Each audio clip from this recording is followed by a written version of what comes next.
कामयाबियां ही कामयाबियां देखे हैं। सैयद मुज़म्मिल शाह, किस तरह देखते हैं 6, 7, 8, 9, 10 मई यानी आज के दिन 2025 में अकोमोलेशन हुई और अमेरिकी सदर डोनाल्ड ट्रंप की जानिब से ऐलान किया गया सीज़ फायर का।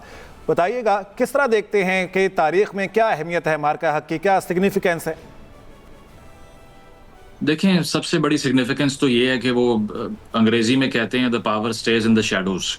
तो अगर हिंदुस्तान जो है वो हमसे 8 गुना बड़ी अगर बजटरी लिहाज से देखा जाए तो वो मिलिट्री पावर है। उसकी वजह है कि 90 बिलियन डॉलर का उनका बजट है डिफेंस का, हमारा 10 अरब डॉलर भी नहीं है। तो उसके बावजूद उसने अपना जो एम्बिट था उससे बाहर निकलने की जो गलती की, उसने उसको एक्सपोज कर दिया। बिल्कुल उसी तरह जिस तरह अमेरिका इस अज़्म के साथ आ गया कि अब ईरान को वो एनेक्स कर लेंगे या फिर वहाँ पे रजीम चेंज हो जाएगा या बूट्स ऑन ग्राउंड्स ले आएंगे। और साथ ये है कि जिस तरह हमने वेनेजुएला में मादुरो को उठा लिया था, इस तरह ओवरनाइट ये ख़त्म हो जाएगा सारा। लेकिन जो एसिमेट्रिक वॉरफेयर ईरान ने प्रैक्टिस किया, that came out as a surprise. And same goes for Pakistan कि एक एरोगेंस ये थी कि न्यू नॉर्मल क्रिएट किया जाएगा। Now this is the Israeli playbook, क्योंकि इजराइल ने भी यही हिंदुस्तान को सिखाने की कोशिश की थी कि हम कतर में जाएंगे, वहाँ टॉक्स बेशक हो रही हैं, हम बॉम्बिंग करेंगे, वापस आ जाएंगे। इसके अलावा इस्माइल हानिये को असैसिनेट करना है तो ईरान के अंदर जाएंगे, उसको असैसिनेट करके वापस आ जाएंगे। सो इट्स वेरी इजी कि आप कहीं भी जाकर मिसाइल मार दें, कहीं भी एयरक्राफ्ट अपने लेकर चले जाएं और वापस आ जाएं, आपको कोई चैलेंज नहीं करेगा। सो दे कैलकुलेटेड द सेम कि हमारे पास सुपरसोनिक मिसाइल्स हैं, हम उसको यूज करेंगे, ये इंटरसेप्ट भी नहीं कर पाएंगे। और जब ये रिटेलिएट करने जाएंगे तो इंटरनेशनल कम्युनिटी का प्रेशर आएगा, ये फाइनेंशियली डिपेंडेंट है उनके ऊपर, ये नहीं कर सकते। But Pakistanis did not take calls from the West on those particular nights. जो भी उनको रवाबित कायम करने की कोशिश कर रहा था कि आगे से रिस्पॉन्स ना दिया जाए, ये इंटरनेशनल प्रेस में पब्लिश्ड बातें हैं जो असर्ट की गई हैं कि पाकिस्तान ने पहले अपनी डेटरेंस मेंटेन की, उसके बाद में डिप्लोमेसी की जो एफर्ट करने की कोशिश की जा रही थी दुनिया की तरफ से, फिर उसको अटेंड किया।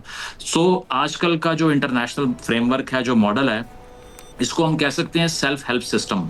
सिर्फ वो सरवाइव करेगा जो अपनी मदद आप कर सकता है।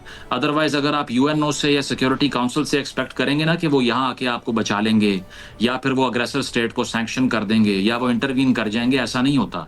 अब international framework purely rigorously realist doctrine को फॉलो कर रहा है, जिसका मतलब ये है कि इंटरनेशनल लॉ में एनार्की है, हर किसी ने अपनी मदद खुद करनी है। अगर फौज आपके पास तगड़ी है तो अपने आप को बचा लो, अदरवाइज आप विक्टिम रहेंगे, आपका कोई भी नहीं होगा।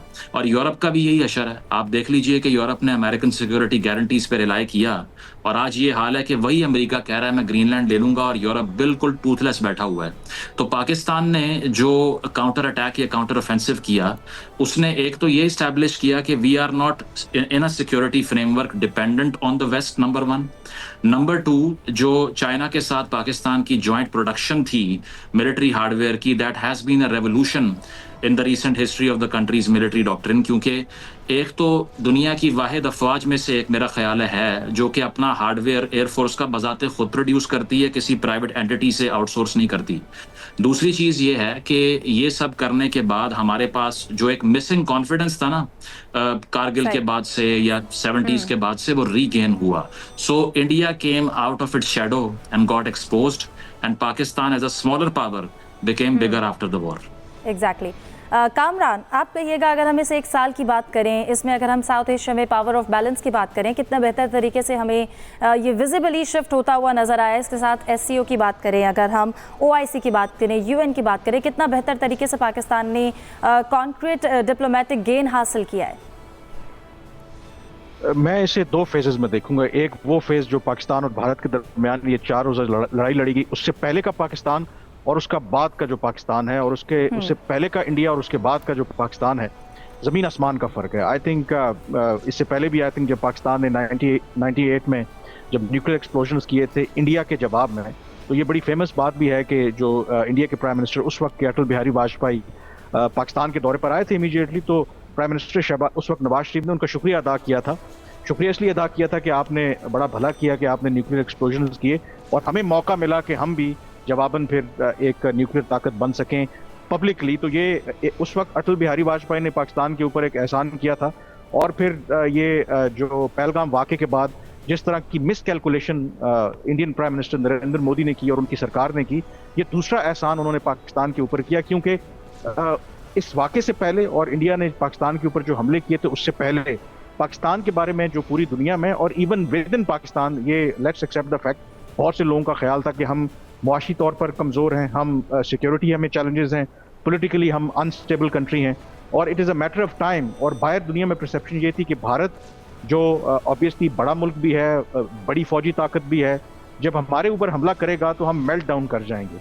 लेकिन उसका बिल्कुल ऑपोजिट हुआ, और उसका नतीजा क्या निकला कि आज अगर आप देखें तो भारत, आपको ये ईरान यूएस कॉन्फ्लिक्ट देख लें, बाकी जो इस वक्त दुनिया में चेंजेस आ रही हैं, भारत आपको वहां पर कहीं नजर नहीं आता। आज अगर बात हो रही है, पाकिस्तान की बात हो रही है, और उसका जो सबसे बड़ा एक जो इम्पैक्ट आया कि दुनिया में जो इस वक्त एक मैस है, और उस मैस के नतीजे में वही ताकत जिसके पास एक स्ट्रॉन्ग मिलिट्री है, जिसके पास एक विल भी है कि उस ताकत को जब जरूरत पड़े वो एक्सरसाइज कर सके, तो ऐसे जो ममालिक हैं उनकी जो कद काठ है उसमें इजाफा हुआ है। और फिर एक और जो मिथ जो बड़ी चैलेंज हुई है, क्योंकि जो इंडिया की जो भी मिलिट्री और जो डिफेंस पावर थी, उसमें एक बहुत बड़ा कंट्रीब्यूशन पिछले 15-20 सालों के अंदर मगरिब का था, अमेरिका का था, क्योंकि उनके साथ उन्होंने अपनी जो स्ट्रेटेजिक पार्टनरशिप है वो इसलिए इंक्रीज की कि वो चाहते थे कि जब भारत स्ट्रांग होगा मिलिटरीली तो वो चीन को काउंटर करेगा। लेकिन जो पाकिस्तान के साथ उनकी ये 4 रोजा लड़ाई हुई, तो जिस बुरे तरीके से इंडिया एक्सपोज हुआ, तो मगरिब को भी ये ख्याल आया कि अगर भारत पाकिस्तान जैसे मुल्क का मुकाबला नहीं कर सकता तो चीन तो बहुत बड़ी ताकत है, चीन से वो कैसे मुकाबला करेगा। उससे भी जो दुनिया की जो कैलकुलेशन है उसमें तब्दीली आई, उनको रियलाइज हुआ कि पाकिस्तान जैसी ताकत को नजरअंदाज नहीं किया जा सकता। एंड मोर इंपॉर्टेंटली, आखिरी में जो मेरा पॉइंट है कि इस वाक़े से पहले, यानी कि भारत ने जो पाकिस्तान पर हमला करने से पहले, लेट्स एक्सेप्ट द फैक्ट कि जो हमारे कई अरब दोस्त ममालिक थे उनका भी पाकिस्तान के साथ रवैया कोई इतना अच्छा नहीं था। लेकिन जिस तरीके से पाकिस्तान ने परफॉर्म किया, उसके बाद हमने देखा कि जो हमारे अरब दोस्त ममालिक थे उनका भी रवैया पाकिस्तान से मुताल्लिक मुकम्मल तौर पर बदल गया। और definitely I think while we celebrate our victory, at the same time I think हमें भारतीय सरकार और नरेंद्र मोदी का भी शुक्रिया अदा करना चाहिए कि उन्होंने हमें मौका दिया, नंबर 1, कि हम कोई इतने गए गुजरे नहीं हैं, हम मिलिटरीली भी स्ट्रांग हैं, हमारी स्ट्रेटेजिक रेलेवेंस भी है, और आज दुनिया में हमारे जो जियो पॉलिटिक्स की बात करें तो हमारे ग्लोबल स्टॉक्स जो हैं वो बहुत ऊपर जा चुके हैं।